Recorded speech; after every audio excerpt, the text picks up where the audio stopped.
Hello everyone, study with us में आपका एक बार फिर से स्वागत है। और आज हम डिस्कस करने वाले हैं परसेंटेज जिसे हिंदी में हम कहते हैं प्रतिशत। और परसेंटेज पे जो है लगभग 5 से 6 वीडियो जो है बनाई जाएंगी। आज की जो वीडियो है ये परसेंटेज का बेसिक जो है इसमें मैं डिस्कस करूँगा, और उसके बाद जितने भी टाइप के क्वेश्चंस परसेंटेज से पूछे जाते हैं हर एक वीडियो में मैं आपको वो क्वेश्चंस करवाऊँगा। तो वीडियो पसंद आए तो लाइक करें, और चैनल को सब्सक्राइब नहीं किया तो ज़रूर कर लें ताकि ऐसी ही वीडियोस आपको मिलते रहे। और अगर आप हमारी पहले की वीडियोस को देखना चाहते हैं तो लिंक डिस्क्रिप्शन में है, क्लिक करके आप हमारी वो वीडियोस को भी देख सकते हैं। तो ये क्योंकि ये परसेंटेज वीडियो है, अगर आपको जो है बेसिक आता है तो आप इस वीडियो को स्किप कर सकते हैं, और अगर आपको नहीं आता है तो आपके लिए वीडियो काफ़ी इंपॉर्टेंट है। और फिर उसके बाद जो लेवल है क्वेश्चंस का वो डे बाय डे इंक्रीज़ होता रहेगा, ठीक है। तो आज हम सिर्फ बेसिक डिस्कस करने वाले हैं। तो प्रतिशत, ठीक है, प्रतिशत जिसे इंग्लिश में हम कहते हैं परसेंटेज। देखिए, कोई भी जो वस्तु होती है वो अपने आप में 100% होती है। अगर मैं आपसे कहूँ कि मेरे पास 50 आम है, ठीक है, 50 आम है, तो इसका मतलब ये टोटल कितना है, 100% है मेरे पास, ठीक है। अगर मैंने 25 आम किसी को दे दिए तो मेरे पास कितने बचे, 25। तो इसका मतलब ये हुआ, ये इसका आधा हो गया, तो प्रतिशत भी मेरा जो होगा आधा हो जाएगा, ये हो गए 50%, ठीक है। और अगर मैं 10 आम किसी को दे देता हूँ तो मेरे पास कितने आम बचते हैं, 40 आम। 40 आम यानी कि 80%, ठीक है। तो ये इस तरीके से जो है आपको याद रखना है कि कोई भी जो वस्तु हो या कोई भी संख्या हो वो अपने आप का 100% होती है, ठीक है। अगर मेरे पास 10 आम होते तो इसका ये अगर 100% है पूरा का पूरा, तो इसका 5 आम कितना प्रतिशत होगा, तो 5 आम हो जाएगा आपका, क्योंकि इसका आधा है तो 50%, ठीक है।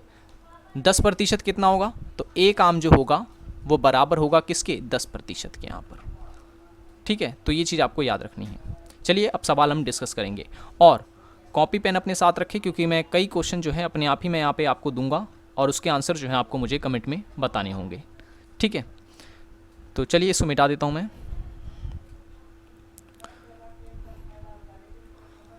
ओके, तो आप देख सकते हैं पहला जो सवाल है वो ये कह रहा है कि 900 का 30% या 30% जो है कितना होगा।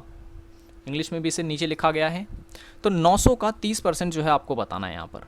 तो 30 जब भी देखें, जब भी 30% आपसे पूछे और बीच अगर बगल में इसके प्रतिशत का निशान लगा हो तो आपको उस संख्या के नीचे 100 लिख देना है, ठीक है। क्योंकि प्रतिशत जो होता है वो नीचे अगर हम 100 लिख देते हैं तो प्रतिशत हट जाएगा, और मल्टीप्लाई में लिख देना है आपको 900, ठीक है। हमें क्या निकालना है, 30% निकालना है, किसका, 900 का, ठीक है। तो हम क्या करेंगे, इस जीरो से इस जीरो को काट देंगे, इस जीरो से ये जीरो कट जाएगा, बचा कितना हमारे पास, 30 और 9, 9 तियाँ 27 और एक जीरो, कितना हो गया, 270। यानी कि 900 का 30% जो है वो कितना होगा, 270 होगा। तो सही आंसर कौन सा हो गया हमारा, ऑप्शन नंबर सी। अगर मैं आपसे पूछता कि इसका 50% कितना होगा, तो 900 का आधा, ठीक है, कितना, 450, ठीक है। तो आपके लिए इससे रिलेटेड जो सवाल है वो ये है कि आपको बताना है कि अगर मैं आपसे कहूँ कि 1800 है, 1800 कोई संख्या है, इसका 15% कितना होगा, ठीक है। ये पहला क्वेश्चन है आपके लिए, कमेंट बॉक्स में इसका आंसर देंगे। 1800 का 15% कितना होगा। चलिए नेक्स्ट क्वेश्चन देखते हैं। यदि किसी संख्या का 10% जो है वो 500 है तो वह संख्या कितनी है, तो वह संख्या जो है वो कितनी है, ठीक है। तो देखें, अगर 10% जो है वो 500 है तो हमें कितनी निकालनी है, 100% की वैल्यू चाहिए। तो अगर हम इसमें एक ज़ीरो लगा रहे हैं तो हम यहाँ 500 में भी एक ज़ीरो अगर लगा देंगे तो ये हो गया 5000। तो 100% की वैल्यू कितनी होगी, 5000, ठीक है। तो आंसर सी हो गया इसका। इसे वैसे भी निकाल सकते हैं, जैसे कि 500 जो है वो कितने की वैल्यू दी गई है, ये दी गई है 10% की। तो 500 को ऊपर लिख दें, और वैल्यू कितने की है, 10% की। हमें निकालनी कितने की है, हमें निकालनी है 100% की वैल्यू। तो 100 को आप इधर लिख दें, फिर इस जीरो से ये जीरो कट जाएगा, फिर मल्टीप्लाई कर दे तो आपका आंसर यहाँ भी आ जाएगा 5000, ठीक है। तो इस तरीके से भी आप कर सकते हैं। अगर आपसे कह देता कि 400 जो है, 400 ये 20% की वैल्यू है, किसी संख्या का 20% जो है वो 400 है, तो बताओ 100% कितना होगा। तो कुछ नहीं करना है आपको, 400 लिखना है, कितने की वैल्यू है, ये 20% की वैल्यू है। हमें निकालनी कितने की है, हमें निकालनी है 100 की वैल्यू, यानी 100% की वैल्यू।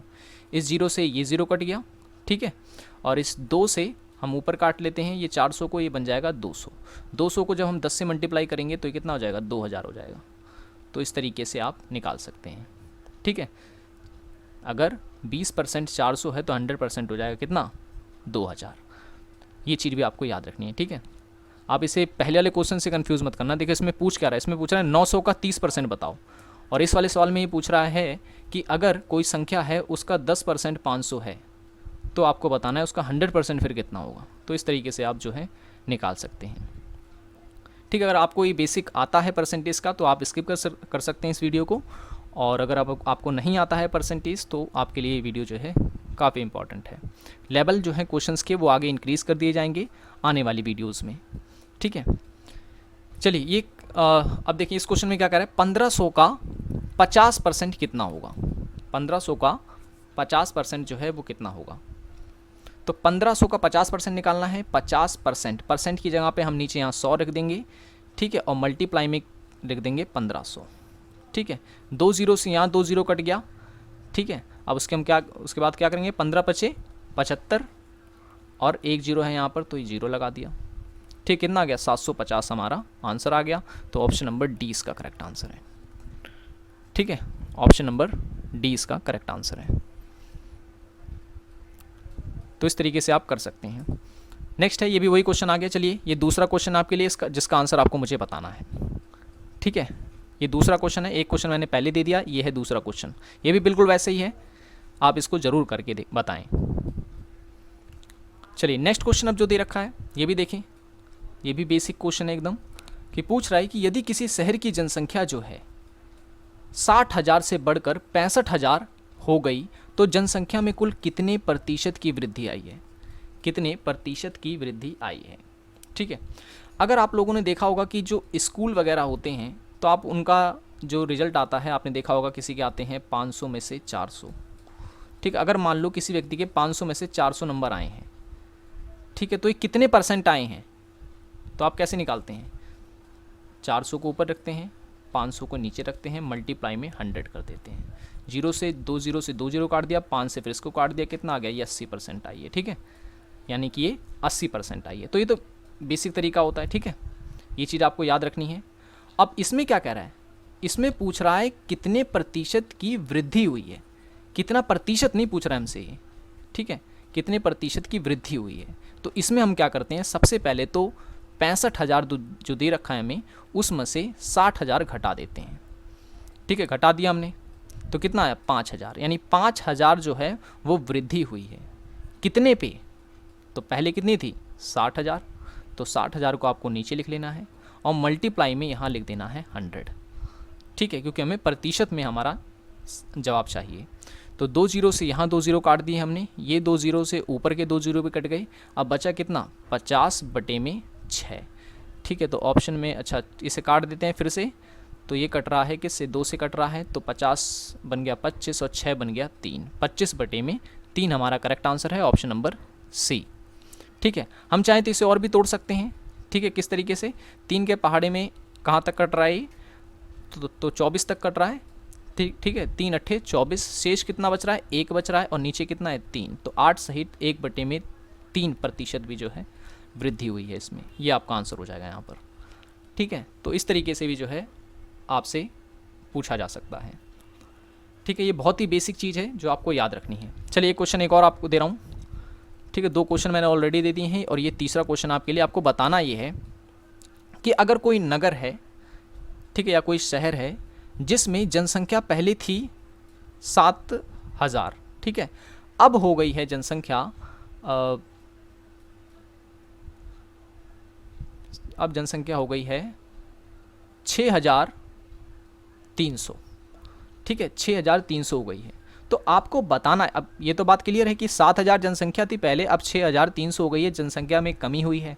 तो आपको बताना है कि कितने प्रतिशत की कमी हुई है, ठीक है, कितने प्रतिशत की कमी हुई है। ये क्वेश्चन भी आपके लिए तीसरा क्वेश्चन है, ठीक है। तो इसका आंसर भी आपको मुझे कमेंट में बताना है। देखिए इस सवाल में क्या हुई थी, वृद्धि हुई थी, और इसमें हमें कमी हुई है, तो वो चीज़ भी आपको पता करनी है कैसे। बस करना कुछ भी नहीं है, सिंपल सा इसका अंतर लिखना है, जितना अंतर आया वो लिख देना है इसके ऊपर, और जो पहली जो जनसंख्या थी उसे नीचे, मल्टीप्लाई में 100। ठीक है, ये आपको मुझे बताना है। नेक्स्ट क्वेश्चन है, राम का वेतन, ठीक है, राम एक व्यक्ति है, उसका वेतन जो है 630 रुपये से बढ़कर अब 700 रुपये कर दिया गया है। तो बताइए कि वेतन में कितने प्रतिशत की वृद्धि हुई है, वृद्धि पूछ रहा है इसमें। ठीक है, तो पहले कितनी थी 630, अब कितनी हो गई है 700 हो गई है। तो कितनी बढ़ी है, तो 700 में से अगर आप 630 को घटाएंगे तो आपको पता चलेगा कि 70 रुपये जो है उसकी सैलरी बढ़ी है। कितनी बढ़ी है 70 रुपये। अब ये 70 रुपये है कितना प्रतिशत, क्योंकि प्रतिशत में हमसे पूछ रहा है, तो 70 को आप लिखेंगे ऊपर, और कितने पे बढ़ी है 630 रुपये पे बढ़ी, यानी पहले थी 630 रुपये।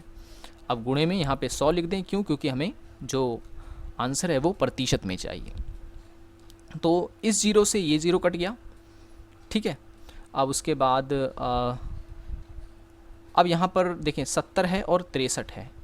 ठीक है, ये पूरा का पूरा कट रहा है। 10 नंबर पे 70, 7 दाम 70 होता है और 7 9 63 होता है।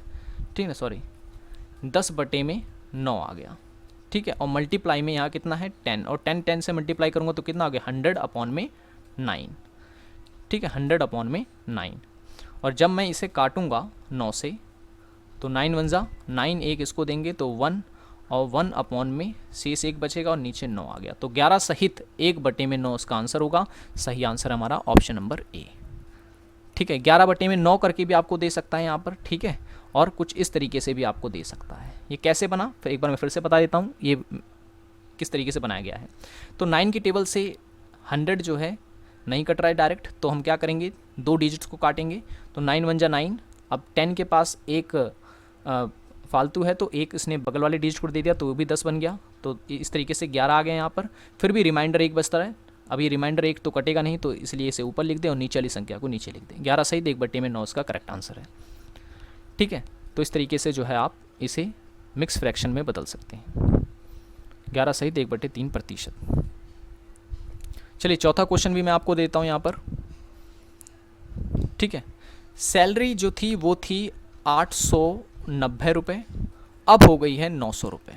तो आपको बताना है कितने प्रतिशत की वृद्धि हुई है। ठीक है, कितने प्रतिशत की वृद्धि हुई है।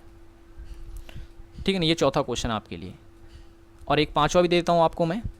पांचवा क्वेश्चन ये है आपके लिए कि आपको बताना है कि पहले सैलरी थी 900 रुपये और अब हो गई है सैलरी हो गई है अब 300 रुपये। तो आपको बताना है कि कितने प्रतिशत की कमी हुई है। ठीक है, सैलरी में कमी का प्रतिशत बताना है। ठीक है, तो ये 5 क्वेश्चन आपके हो गए हैं जिसका आंसर आप मुझे देंगे। अच्छा, नेक्स्ट क्वेश्चन है। अब देखिए ये थोड़ा सा लेवल इसका बढ़ रहा है क्वेश्चन का। देखिए अब इसमें क्या बोल रहा है कि दो उम्मीदवारों के एक चुनाव में एक उम्मीदवार को 41% मत मिलते हैं। ठीक है, और तथा दूसरे जो उम्मीदवार है वो जो है 2422 मतों से चुनाव हार जाता है। तो बताइए कुल मतों की संख्या कितनी है। ठीक है, मान लो कि एक उम्मीदवार है ए और एक उम्मीदवार है बी। तो कह रहा है कि एक उम्मीदवार को जो है 41% वोट मिले हैं। प्रतिशत में बता रहा है, संख्या नहीं बता रहा है। ठीक है, और दूसरे उम्मीदवार जो है उसकी संख्या बताई जा रही है कि वो इतने मतों से जो है चुनाव हार गया है। तो अब देखें, अब कुल मैंने क्या कहा था कि सभी जो संख्या होती है, सभी वस्तुएं जो होती है अपने आप का 100% होती हैं। तो अगर ए को 41% वोट मिले हैं तो बी को कितने मिले होंगे 59। ठीक है ना, 59%, तभी तो 100% होगा। तो कितने वोटों से हारा है 2422 मतों से हारा है। ठीक है, कौन हारा है, ए हारा है। तो ये अंतर दे रखा है किसका, इसके और इसके बीच का। तो हम इसमें से इसको जब घटाएंगे तो कितना अंतर आएगा इसका, तो 59 में से जब 41 को हम घटाएंगे तो हमारा आंसर कितना आएगा 18%। यानी 18% जो है वो वैल्यू दे रखी है किसकी 2412 की, यानी 2412 की, 2422 की। ठीक है ना, यही तो दे रखी है। ए जो है 18% वोट से हारा है। ठीक, इससे बी से। तो 18% की वैल्यू कितनी दे रखी है यहाँ पर 2422। तो अभी मैंने आपको बताया किस तरीके से आप वैल्यू को निकालेंगे। 2412 यानी 2422 कितने परसेंट की वैल्यू है? 18% की वैल्यू है। हमें निकालनी कितने की? हमें निकालनी है 100% की वैल्यू। ठीक है, 100% की वैल्यू निकालनी है। तो 18 से ये पूरा का पूरा डिवाइड हो जा रहा है 134 बार में, 134। और 134 को जब मैं 100 से मल्टीप्लाई करूँगा तो 13400 हमारा आंसर आ जाएगा। ठीक है, 13,400 जो है हमारा करेक्ट आंसर है। तो सही ऑप्शन हो गया हमारा option number B, option number B. तो इस तरीके से जो है आपको सवाल को सॉल्व करना है। चलिए इसी सवाल में मैं थोड़ा सा चेंज कर दे रहा हूँ डिजिट। यहाँ पर 2412 की जगह पर अगर 1800 होता, ठीक है, 1800 होता तो आंसर क्या होता? तो आंसर क्या होता आपको बताना है। ये रहा आपके लिए क्वेश्चन नंबर 6। ठीक है, 6 क्वेश्चंस मैंने ऑलरेडी आपको दे दिए हैं। अब इन 6 क्वेश्चन के आंसर जो है आपको मुझे कमेंट बॉक्स में बताने हैं। ठीक है, खुद सॉल्व करें, कोशिश करें, और वीडियो में कुछ समझ नहीं आता तो आप मुझे कमेंट कर सकते हैं। अगली वीडियो में फिर मैं उसको कवर करवा दूंगा। ठीक है, तो वीडियो पसंद आई हो तो लाइक ज़रूर करें, चैनल को सब्सक्राइब नहीं किया तो ज़रूर कर लें, और पहले की वीडियोस को देखना चाहते हैं तो लिंक डिस्क्रिप्शन में है, क्लिक करके आप हमारी पहले की सभी वीडियोस को देख सकते हैं। ठीक है, तो मिलेंगे नेक्स्ट वीडियो में। Thanks for watching this video.